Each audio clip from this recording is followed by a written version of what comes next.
It has been written that grandchildren complete the circle of love. Not quite sure who wrote this, but I do believe it to be true. You see, I have 2 beautiful grandchildren, but they live over 2,500 miles away in the Dalles, Oregon. My name is Kimberly Young Mason, and this is my story.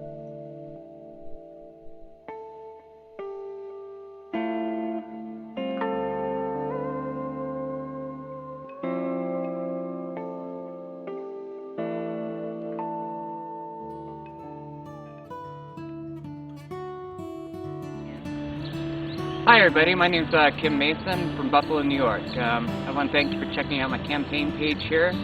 The goal of this fundraiser is to raise enough money for me to return to my home state of Oregon to visit my daughter and my 2 grandchildren for the first time with Kim. You know, my true self.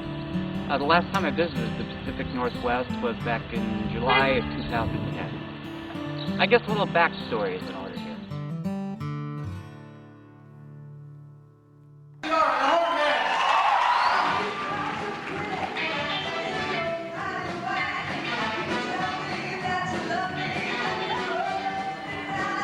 My daughter was born in 1991. I was only 25 years old, a young chef and aspiring to be a professional musician. At the time, everyone involved felt it was in the best interest of my daughter that it would be assumed that I was not the biological father.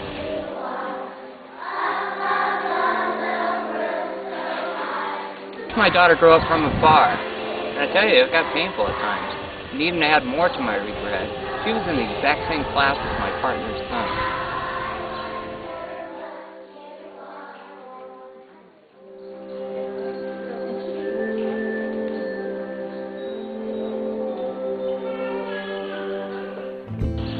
In the year 2001, I moved to Buffalo, New York, and I lost all contact with my daughter's mother.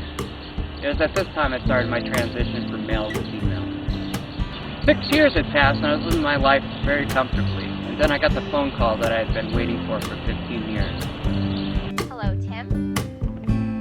I know what my mother did to you, and I know that you are my father, and I want to be a part of your life. Did she just say, Tim? Okay, you got me. I'm transgender. A little fact about when you transition, though, you must be prepared to lose friends, employment, and sadly, you lose a lot of your family. I had just gotten my daughter back in my life, and I wasn't ready to disclose the fact that I was transgender. So selfishly, when on our first meeting, I traveled back and pushed.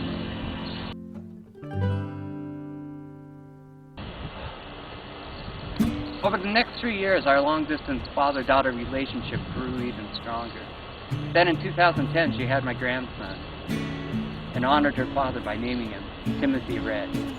Then in 2012, another angel was born, Allie.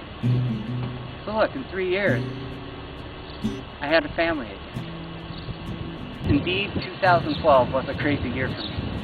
In June of that year, the company I was working for sold my contract like an indentured service to another mortgage company, which I later found out did not have transgender protection policy. November of that year, my job was terminated. 2012 didn't totally suck, though. The band I play in got a lot of positive press, and we were moving up in the local music. I have to ask about the saxophone. How do you prepare for a concert? You really want to know this? I actually meditate 20 minutes before I play. My band was winning many awards. On the late night scandals out of Started opening up for national acts that visited the beach. Live above Nietzsche's, the popular. How do you live above Nietzsche's and get any sleep with all that music? I just live my life with filters, you know. You just filter out noise, you filter out poopy people, you know. My hometown, though, being pretty small, word got out to my daughter.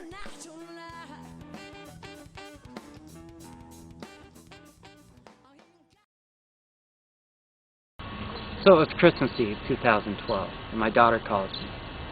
Now, being the straight shooter she is, she just asked me point blank, Dad, does California Kim thing? Is this a gimmick? Or is it really you? I had to pause for a moment. Then I just had to answer. It was time.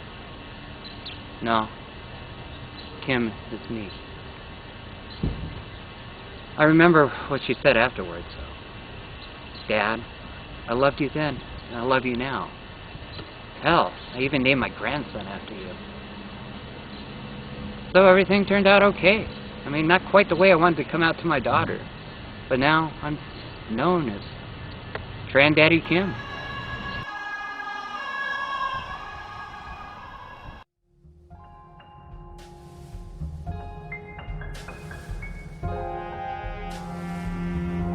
Well, I was returning from home from band practice. I was walking up these 20 stairs to my apartment, and I collapsed at the very top stair. I woke up in ICU with 4 broken ribs and a contusion to my heart. Later it was found, after some tests, that I have had 4 heart attacks since October. So I was rushed in for emergency open heart surgery and had a quadruple bypass.